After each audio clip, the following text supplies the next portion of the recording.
Astaghfirullah. Bismillahirrahmanirrahim. Assalamualaikum warahmatullahi wabarakatuh. Alhamdulillah wassalatu wassalamu ala Rasulillah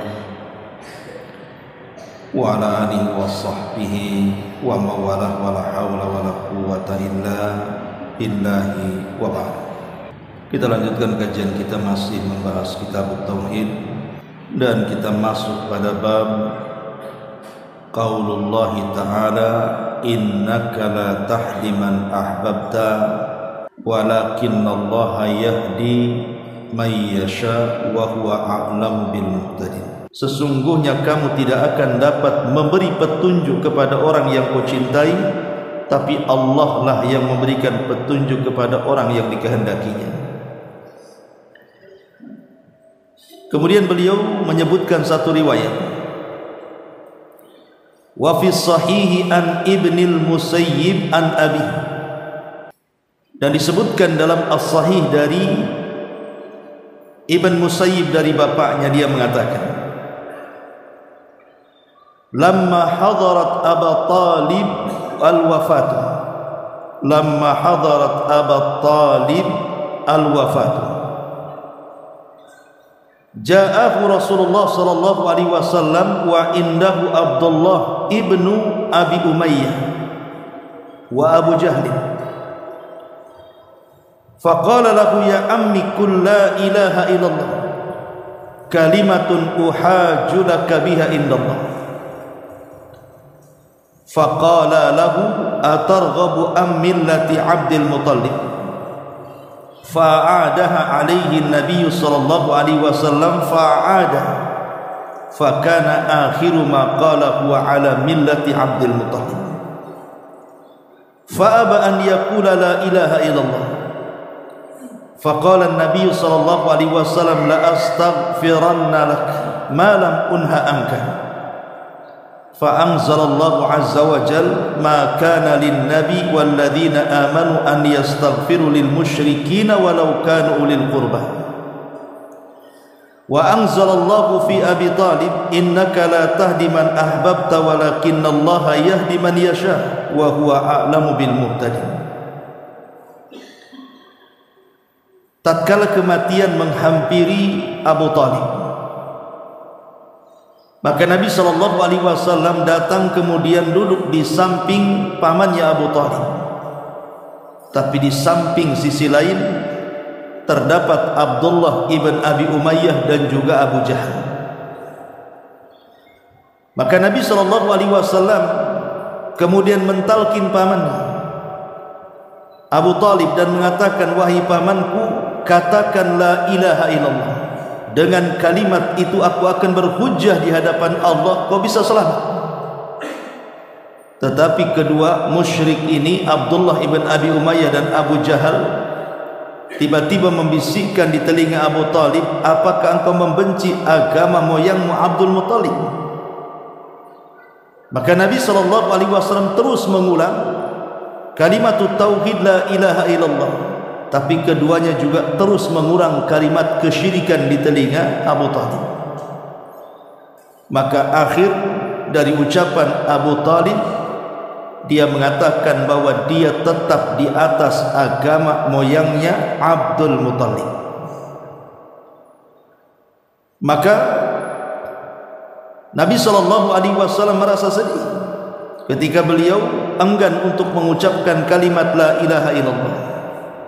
Maka Rasul pun kemudian berjanji akan memintakan ampun akan dosa-dosa Abu Talib, dan dia mengatakan la astaghfiranna lak ma lam unha anka.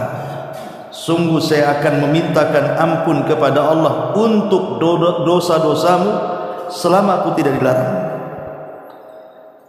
Tetapi Allah Subhanahu wa taala turunkan ayat, tidak layak bagi seorang nabi dan tidak layak bagi orang-orang yang beriman untuk memintakan ampun akan dosa-dosa orang-orang musyrik sekalipun mereka adalah kerabat dekat kalian, walau kanu ulil qurba.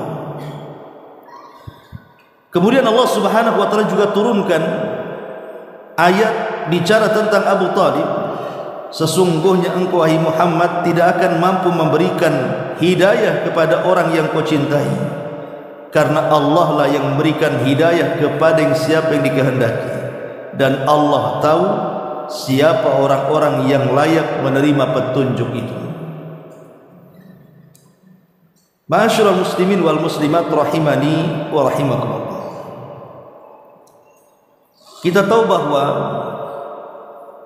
ketika Nabi SAW diutus menjadi Nabi dan Rasul,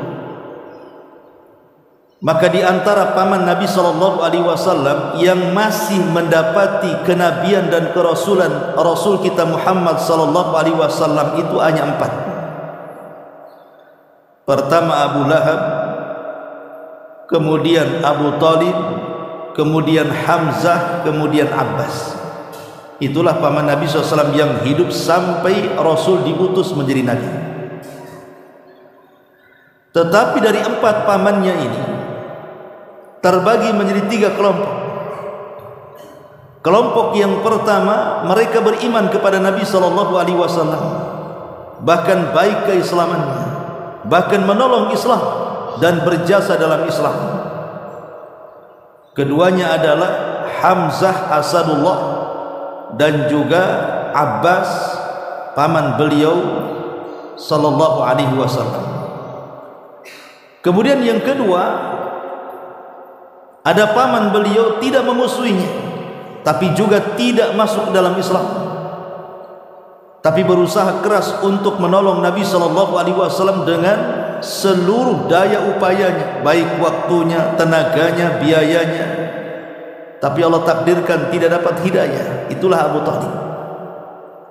Dan yang ketiga, justru menolak dakwah Rasul, bahkan menjadi penentang Rasul, bahkan menjadi orang yang pertama kali memusuhi Rasul. Itulah Abu Lahab, yang turun padanya surah Tabbat Yada Abi Lahab wa Tab. Ma'asyiral muslimin wal muslimat rahimani wa rahimakumullah. Adapun kematian Abu Talib, kita tahu bahwa usaha dan upaya orang-orang Quraisy itu untuk menjaga dakwah Nabi SAW itu dengan berbagai macam cara, baik dengan cara lembut, baik dengan cara kasar, baik dengan cara dialog, ataupun penekanan, intimidasi, bahkan pengancaman, macam-macam, untuk supaya dakwah Rasul terhenti. Tetapi Rasul memiliki keteguhan hati dan istiqomah dalam dakwah, sehingga diganggu macam manapun dia tetap berdakwah ilallah. Sampai satu hari orang-orang musyrik itu datang kepada Abu Talib dan mengatakan, "Ya Aba Talib, inna ibna akhi qad sabba alihatina wa saffaha ahlamana wa farraqa jama'atana." Wahai Abu Talib, lihat anak saudaramu itu, maksudnya Muhammad sallallahu alaihi wasallam, Nabi kita. Dia sudah mencela Tuhan-Tuhan kami, sudah membodoh-bodohkan agama kami, sudah memporak-porandakan barisan kami. Kalau engkau tidak menghentikannya, kami yang akan menghentikannya. Artinya mereka tidak mampu untuk menyentuh Rasul, karena di tengah mereka ada Abu Talib. Dan Abu Talib itu Sayyidul Batha, pemimpin Arab yang sangat disegani. Maka Abu Talib pun kemudian datang kepada Rasul keesokan harinya dan mengatakan, "Ya ibna akhi, wahai anak saudara, orang-orang musyrik sudah datang kepadaku mengancam. Mereka akan melakukan ini dan itu jikalau engkau terus melakukan dakwah. Sebaiknya berhentilah sesaat dalam berdakwah, supaya emosi mereka teredam." Tapi Nabi SAW mengatakan di hadapan Abu Talib, tentunya ala dha'fir riwayat, karena riwayat ini memang dilemahkan para ulama, tetapi masyhur dicatat dalam kitab-kitab sejarah. Kata Nabi SAW, "Ya ammi, law wada'u syamsa fi yamini wal qamara fi shimali, wallahi ma taraktu hadzal amr." Wahai pamanku, sekiranya mereka para pembesar musyrikun itu datang kepadaku membawa matahari, kemudian memaksa meletakkan matahari itu di tangan kananku, kemudian datang membawa bulan dan memaksa bulan itu diletakkan di tangan kiriku agar aku meninggalkan dakwah ini, wallahi demi Allah, kata Rasul, aku tidak mungkin meninggalkan dakwah ini. Melihat keteguhan Rasul, maka Abu Talib mengatakan kepada Nabi SAW, kalau itu yang kau mau, qul ma syi'ta, atau if'al ma syi'ta wa qul ma ahbabta, katakan sesukamu, lakukan apa yang kau kehendaki, aku siap membela. Itulah ucapan Abu Talib. Ma'asyiral muslimin wal muslimat rahimani wa rahimakumullah. Kenapa Abu Talib sangat membela Nabi sallallahu alaihi wasallam? Sebenarnya Abu Talib itu mengakui bahwa agama yang dibawa Nabi sallallahu alaihi wasallam itu adalah agama yang hak. Dan itu terlontar dari qasidah ataupun syair yang pernah diucapkan Abu Talib yang dicatat oleh ahli sejarah. Bagaimana ucapan Abu Talib? Dia mengatakan, walaqad alimtu bi anna dina Muhammadin min khairi adyanil bariyati dinan laulal malama au hadara masabbah lawajadtani samhan bidzaka mubina. Kata Abu Talib, sungguh aku mengetahui bahwa agama Muhammad adalah agama terbaik dari seluruh agama-agama manusia. Kalaulah bukan karena celaan dan menghindari aib, maka kalian akan mendapatkan aku dalam petunjuk yang dibawa Muhammad sallallahu alaihi wasallam. Ini ucapan Abu Talib. Artinya Abu Talib itu sebenarnya membenarkan agama Rasul. Dia yakin tidak ada agama yang lebih baik dibandingkan agama yang dibawa Nabi. Lalu kenapa Abu Talib tidak mau mengikuti ajaran Nabi? Tidak seperti Hamzah dan juga Abbas yang masuk Islam sebelumnya. Maka alasannya Abu Talib mengatakan laulal malamata au hadzar masyabbah. Dia mengatakan karena kalau bukan karena celaan kaumku, atau kalau bukan karena aibku, nanti masyarakat akan mengatakan ini itu, tentu aku akan masuk ke dalam agama Muhammad itu.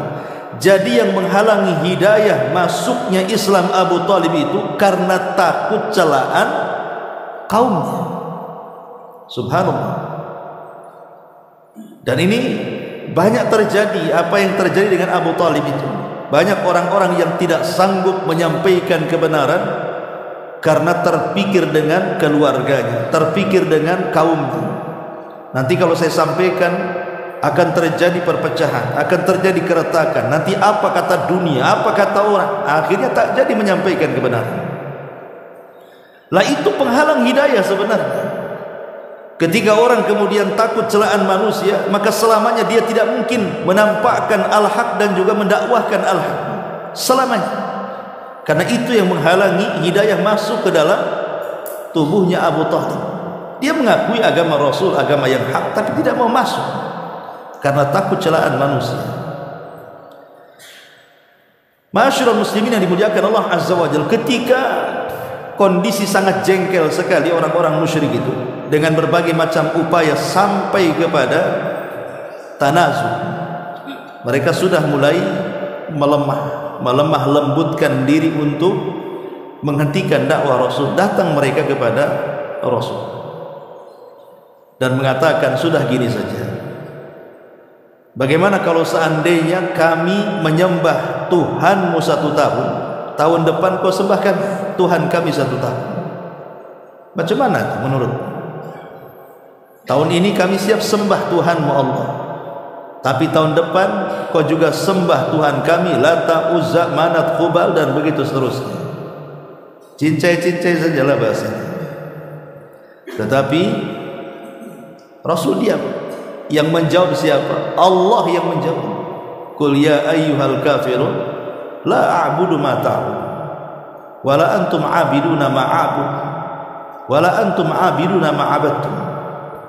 Jadi turun surah Al-Kafirun menyatakan bahwa tidak mungkin, mustahil, kalau aku harus menyembah Tuhan yang kalian sembah, begitu juga kalian mustahil menyembah Tuhan yang aku sembah. Di ujung ayat Allah mengatakan, sudah lakum dinukum waliyadin. urus keyakinan kalian dengan keyakinannya, dan kami pun akan mengurus keyakinan kami dengan keyakinannya. Ketika kemudian mereka semakin jengkel, maka mereka datang kepada Abu Talib untuk segera menyerahkan Nabi. Serahkan Muhammad, kami akan bunuh dia.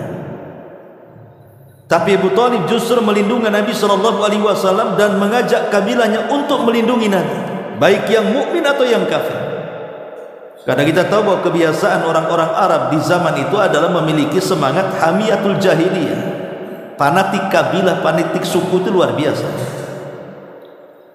Akhirnya karena kemudian Nabi SAW dibela oleh Bani Abdul Muttalib, Bani Hashim, kemudian juga Bani Muttalib. Dua kabilah ini membela Rasulullah SAW, maka kabilah-kabilah yang lainnya sepakat untuk memboikot. Jadi Abu Jahal menyerukan untuk semua kabilah, 18 kabilah lebih, membuat pemboikotan total kepada Bani Hashim dan Bani Muttalib, untuk tidak bicara dengan mereka, untuk tidak menikah dengan wanita mereka, untuk tidak berjual beli mereka, untuk tidak mengantar makanan kepada mereka, biarkan mereka kelaparan. Betul-betul diboikot. Dan subhanallah, pemboikotan ini sungguh menyesakkan dada Nabi. Bagaimanapun pemboikotan ini menyengsarakan Bani Hashim dan Muttalib, sehingga karena tidak ada pasokan makanan dan mereka pun tidak memiliki akses untuk membeli makanan, akhirnya kelaparan. Sampai di antara mereka ada yang memakan dedaunan dan akar-akaran, dan banyak yang meninggal dunia karena pemboikotan ini. Disinilah harta Khadijah bintu Khuwailid habis karena untuk memberi makan dua kabilah besar, Bani Hashim dan Muttalib.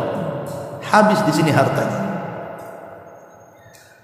Nah, setelah kemudian pemboikotan ini berjalan selama 3 tahun, maka kemudian mulailah ada riak-riak ketidaksepahaman antar tokoh-tokoh musyrik satu dengan yang lain, yang dimulai dengan Abul Bukhturi.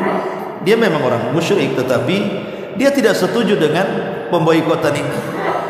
Makanya kemudian dia mengajak Mut'im ibn Adi dan beberapa tokoh musyrik untuk menentang Abu Jahal.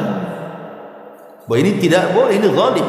Mereka saudara kita juga, kenapa kemudian dibiarkan kelaparan, kita hidup senang di sini? Tapi Abu Jahal kekeh dengan pendapatnya untuk tidak mencopot surat pemboikotan yang terpampang di dalam Ka'bah itu.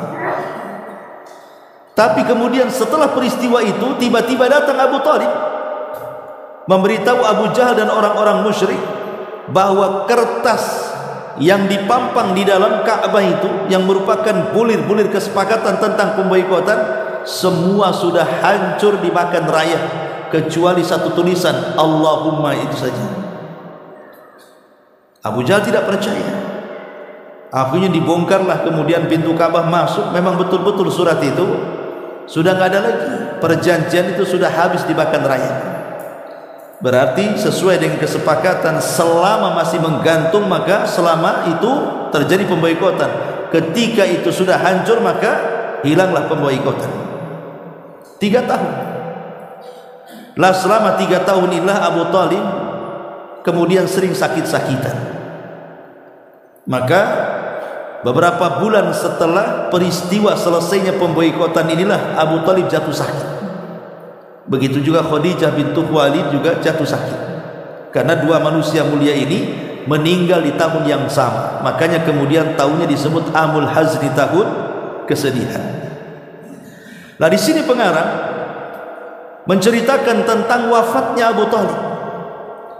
Jadi ketika Abu Talib itu menjelang ajalnya, maka Nabi SAW sebagai bentuk ingin berbuat baik kepada paman yang selama ini sudah mendidiknya, yang selama ini sudah memberikan makanan, minuman, pakaian kepadanya, sampai merawatnya sedari kecil sampai dia dewasa, sampai menikah, dinikahkan juga dengan Abu Talib, sampai menjadi Nabi dan Rasul pun diperjuangkan oleh Abu Talib, sehingga kebaikan yang banyak inilah tidak mungkin tidak dibalas Nabi.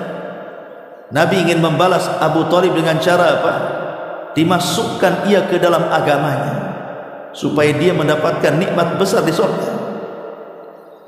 Makanya Nabi SAW mendatangi Abu Talib yang sedang sakaratul maut.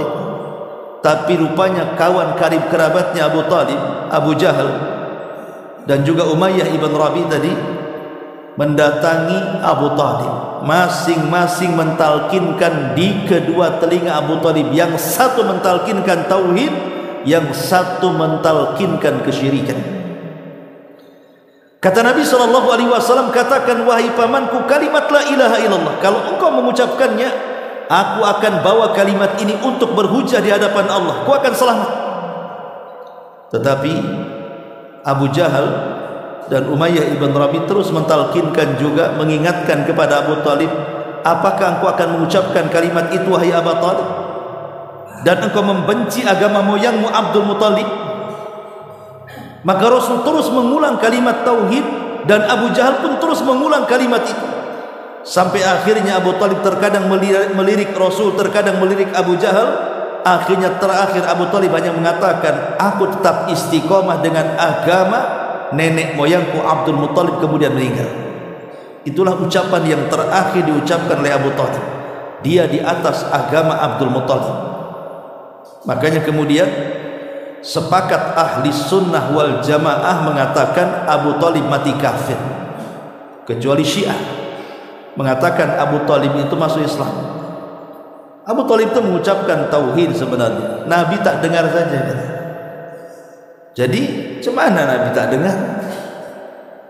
Karena mereka beralasan tidak mungkin Abu Talib kafir, karena imam-imam mereka itu turunan Abu Talib masalahnya. Imam 12 mereka. Masa kemudian 12 imam ini turunan orang kafir? Ya, orang-orang Syiah tentu tidak akan terima. Makanya mereka mengatakan Abu Talib itu Islam. Tapi kita orang ahli sunnah mengatakan Abu Talib mati kafir, dan ini kesepakatan para ulama tanpa khilaf. Lah ketika meninggalnya Abu Talib, satu hari Nabi SAW itu pernah duduk-duduk bersama Abbas ibn Abdul Muttalib, pamannya.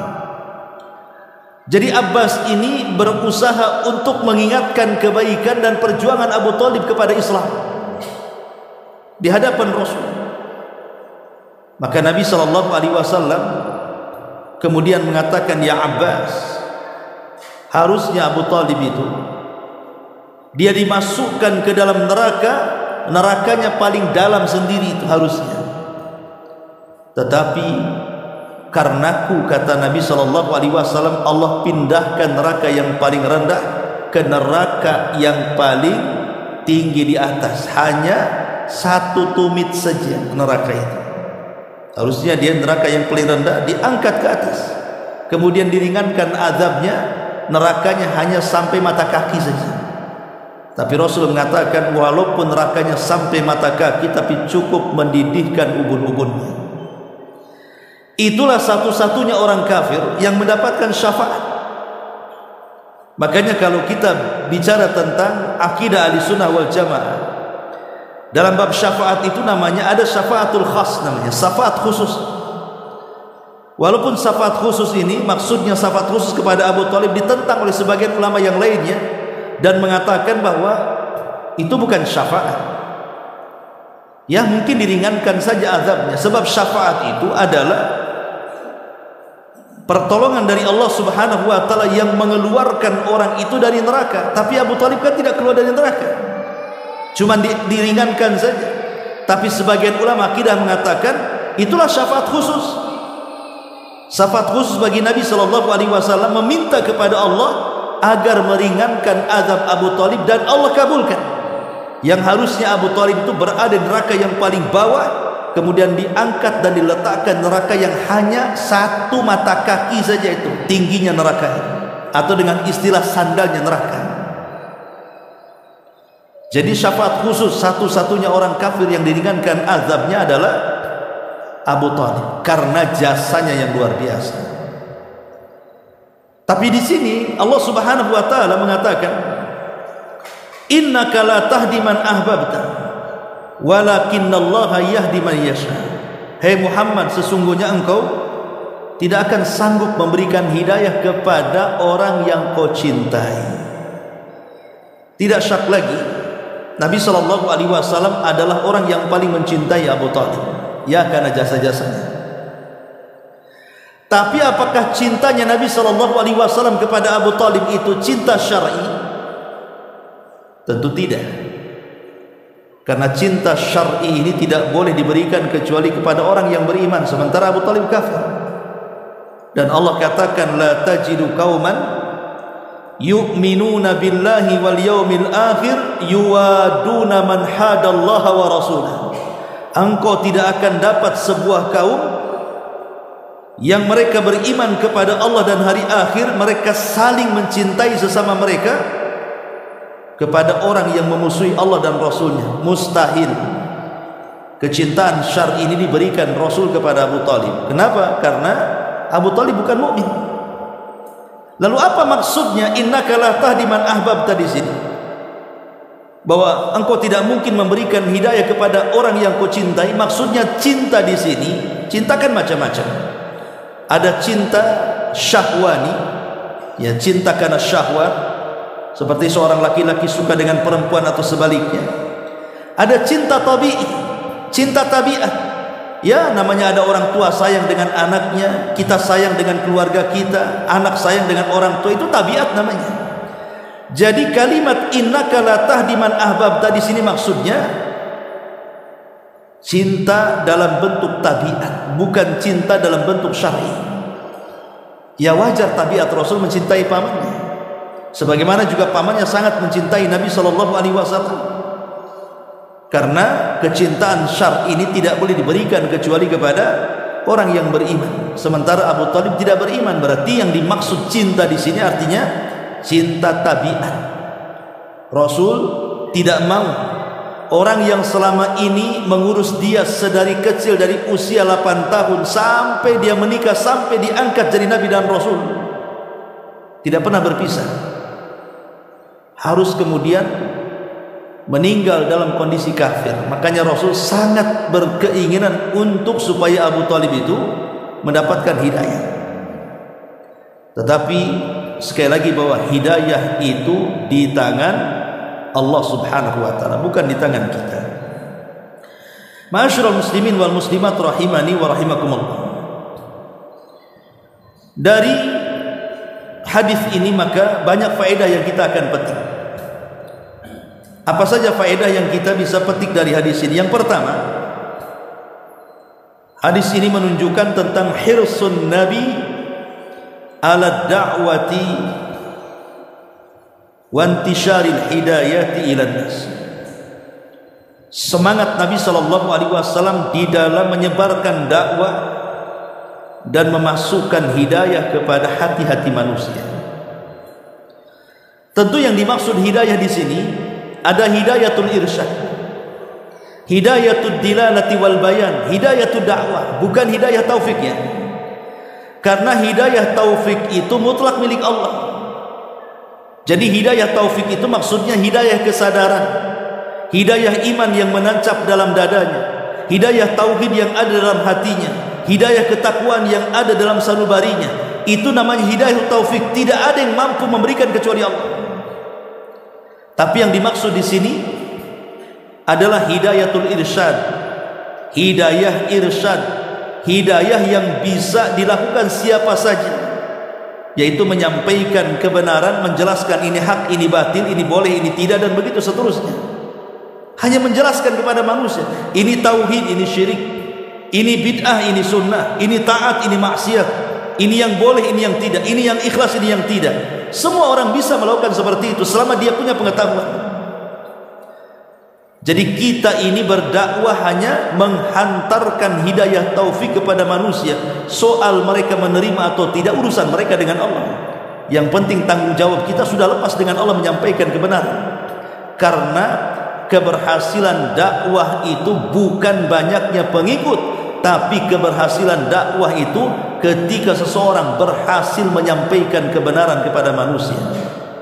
Karena banyak nabi yang tidak ada pengikutnya. Ada juga nabi itu cuma 1-2 pengikutnya. Apa kita katakan nabi itu gagal? Tidak. Tidak ada nabi yang gagal. Lalu kenapa mereka tidak banyak pengikut? Karena standar berhasil tidaknya sebuah dakwah itu adalah berhasil tidaknya kita menyampaikan kebenaran.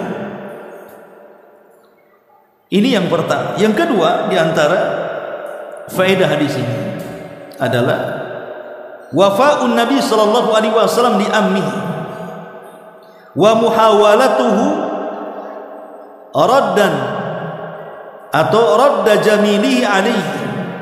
Jadi Nabi sallallahu alaihi wasallam ingin membalas kebaikan Abu Talib dan berusaha untuk membalas dengan balasan terbaik. Makanya Rasul tidak menghendaki Abu Talib mati kafir.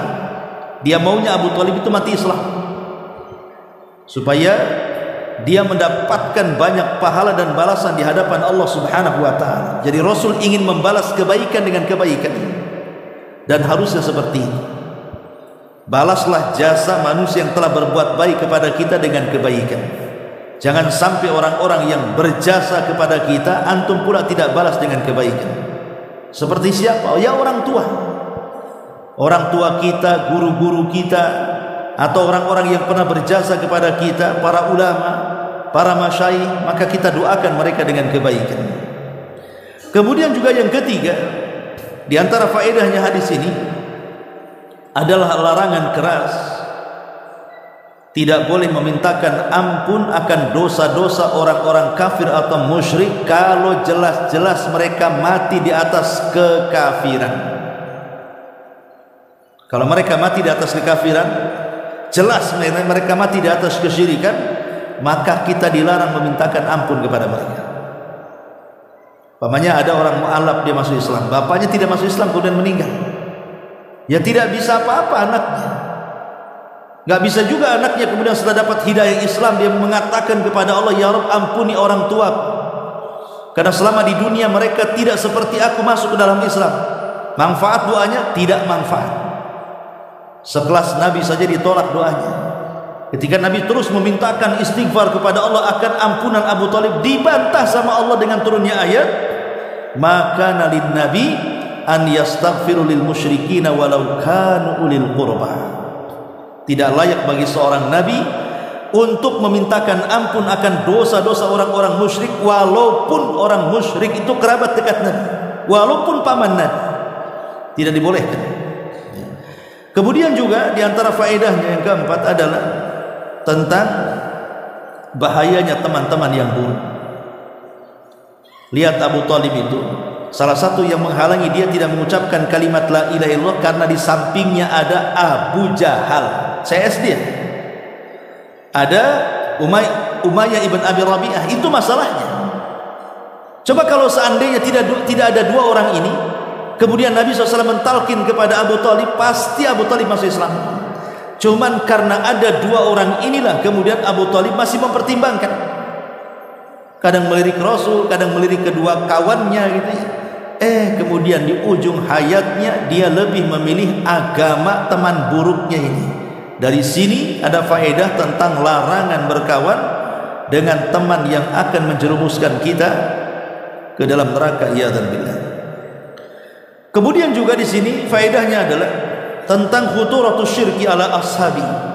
Bagaimana bahaya kesyirikan itu kepada para pelaku.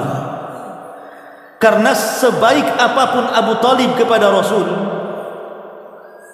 yang sudah mencurahkan tenaganya, waktunya, bahkan membesarkan Rasul sedari kecil sampai kemudian dewasa, sampai menikah, sampai diangkat jadi nabi, rupanya tidak ada kebaikan Abu Talib yang dianggap oleh Allah Azza wa Jalla. Kok bisa? Ya, karena Abu Talib mati di atas kekafiran, kesyirikan itu masalahnya. Wa qadimna ila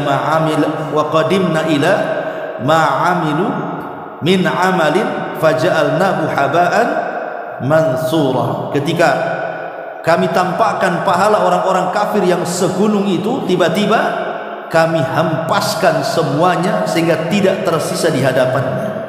Jadi amalan orang kafir sebaik apapun, balasan mereka hanya sebatas dunia, tidak sampai akhirat. Artinya kalau orang kafir sedekah, ya nanti Allah akan ganti di dunia. boleh jadi dengan ditambah hartanya, mungkin disehatkan badannya, diluaskan rizkinya, ya hanya sebatas dunia saja. Jadi kebaikan orang kafir itu balasannya di dunia saja, dia tidak akan sampai ke akhirat. Hanya orang-orang yang beriman yang balasannya bukan hanya dunia, tapi sampai ke akhirat. Makanya hati-hati, jangan meninggal di atas kesyirikan ya. Kemudian juga anna man mata 'alal kufri la yajuz at-tarahum 'alaihi walal istighfar, bahwa yang meninggal di atas kekafiran atau kesyirikan maka tidak boleh kita at-tarahum, berdoa dengan meminta kepada Allah agar dia diberikan rahmat, ataupun istighfar, meminta agar dosa-dosa dia diampuni. Dan ini haram berdasarkan ijma para ulama, tidak boleh. Tapi kalau dia masih hidup, maka kita doakan tentang hidayah dia. Kemudian juga kesyirikan itulah tanfa'u ma'hu ta'atuh. Kesyirikan itu tidak akan bermanfaat bersamanya ketaatan apapun apabila dia meninggal menghadap Allah Subhanahu wa taala. Termasuk juga bahwa Abu Talib mendapatkan syafaat khusus. Tetapi sekali lagi bahwa syafaat khusus kepada Abu Talib tidak mengeluarkan Abu Talib dari neraka. Wala tanfa'u syafa'atu syafi'in, tidak akan bermanfaat orang-orang yang memberikan syafaat kepada orang-orang musyrik. Sekalipun Abu Talib kan hanya diringankan siksanya saja, tapi tidak dikeluarkan dari neraka, itu saja ya. Tapi dia akan di dalam neraka itu abadal abid, selamanya. Na'udzubillah. Taib, ini diantara faedah daripada hadis ini. Kemudian kita masuk pada kalimat innaka la tahdi man ahbabta. Sesungguhnya engkau ya Muhammad tidak akan mampu memberikan hidayah kepada orang yang kau cintai. Ikhwatu fillah, muliakan Allah Azza wa Jalla. Tadi saya singgung bahwa hidayah itu hanya ada di tangan Allah, dan itu terbukti para nabi kan? Ibrahim alaihi salam tidak bisa memberikan hidayah kepada Azar bapaknya. Nabi Nuh tidak bisa memberikan hidayah kepada istrinya. Nabi Lut tidak juga bisa memberikan hidayah kepada istri dan anaknya Kan'an. Bahkan lihat saudara-saudara Nabi Yusuf mencelakakan Nabi Yusuf sampai dimasukkan ke dalam sumur. Kemudian Nabi Lut, dan begitu seterusnya. Termasuk Nabi kita Muhammad SAW tidak bisa memberikan hidayah kepada pamannya Abu Lahab. Artinya hidayah itu milik Allah. Tetapi siapapun yang Allah berikan hidayah kepada hamba-hambanya, maka dia telah mendapatkan kenikmatan yang tidak ada taranya. Jadi orang yang mendapatkan hidayah berarti dia mendapatkan nikmat yang paling besar yang ada di permukaan bumi ini. Imam Ibnul Qayyim mengatakan, setiap nikmat yang Allah berikan kepada hamba-hamba Allah, sebutkan nikmat apa saja, kata beliau, maduna nikmatil hidayah, itu tidak seberapa dibandingkan nikmat hidayah. Maksudnya nikmat di dunia kan banyak. Antum pengen kaya, Allah buatkan kaya. Pengen rumah bagus, Allah kasih rumah bagus. Pengen kendaraan mahal, Allah kasih kendaraan mahal. Pengen punya perusahaan, Allah buka perusahaan. Pengen punya istri cantik, punya anak baik, dan begitu seterusnya, Allah kasih. Sebutkan nikmat apapun yang menjadikan kesenangan kita di dunia, itu tidak seberapa, kata Imam Ibnul Qayyim. Karena kenikmatan itu akan putus dengan kematian. Tetapi hidayah ini tidak akan putus sampai kematian menjemput dia. Karena hidayah itu cahaya. Itulah nikmat yang paling besar yang Allah Subhanahu wa taala anugerahkan kepada kita. Dan hidayah ini bermacam-macam. Jadi kalau Allah Subhanahu wa taala memberikan hidayah kepada kita, maka Allah Subhanahu wa taala akan membangkitkan semangat kepada kita untuk mudah mengamalkan amal baik, amal soleh. Dan Allah akan tanamkan akhlak-akhlak yang layak, yang baik untuk kita. Bahkan Allah Subhanahu wa taala akan tanamkan tauhid, iman, takwa, dan kebaikan-kebaikan yang lainnya di dalam hati setiap hamba-hamba yang Allah berikan hidayah kepadanya. Jadi kalau Allah sudah kasih hidayah, maka Allah pasti akan penuhi hatinya dengan kebaikan dan segudang kebaikan lagi. Tetapi orang-orang yang disesatkan Allah, maka tidak ada yang bisa berikan hidayah kepadanya. Adapun kemudian secara singkat karena sudah Isya, yang menjadikan sebab kita mendapatkan hidayah, pertama tentu berdoa kepada Allah, minta agar kita diberikan hidayah. Kemudian yang kedua, ibtighaul haq, berusaha mencari kebenaran dengan cara talabul ilmi seperti ini, supaya dengan pengetahuan ini tersingkap mana hak mana batil. Kemudian yang ketiga, berpegang teguhlah dengan tali Allah, maksudnya Al-Quran dan sunnah Nabi SAW. Kemudian senantiasa membaca kisah-kisah para nabi, orang-orang saleh, dan juga berkawanlah dengan kawan-kawan yang seakidah, yang seagama, yang semanhaj dengan kita, supaya tidak luntur hidayah kita. Adapun yang menghalangi hidayah, maka pertama karena mengikuti hawa nafsu. Kemudian yang kedua, sombong, ujub dan takabur. Kemudian yang ketiga, tidak tunduknya kepada syariat, tidak mau kembali kepada Al-Quran dan Sunnah. Kemudian yang selanjutnya juga berkawan dengan kawan-kawan yang buruk akhlak dan akidahnya. Kemudian dia pun tidak ada keinginan untuk mencari, meminta dan berdoa supaya mendapatkan hidayah. Kesimpulan dari itu semuanya, kalau antum sudah mendapatkan hidayah supaya istiqomah, lakukan dua perkara. Pertama, perbanyak doa, ya muqallibal qulub tsabbit qalbi ala ta'atik. Dan yang kedua, bersegeralah setiap ada amal saleh, lakukan amal saleh dengan baik. Fa idza faragta fansab, kalau engkau sudah berhasil mengamalkan satu amal saleh, maka lakukan amal saleh yang lainnya. Wallahu a'lam bishawab. Subhanaka wa bihamdika asyhadu an la ilaha illa anta astaghfiruka wa atubu ilaik. Wallahu ta'ala. Assalamualaikum warahmatullahi wabarakatuh.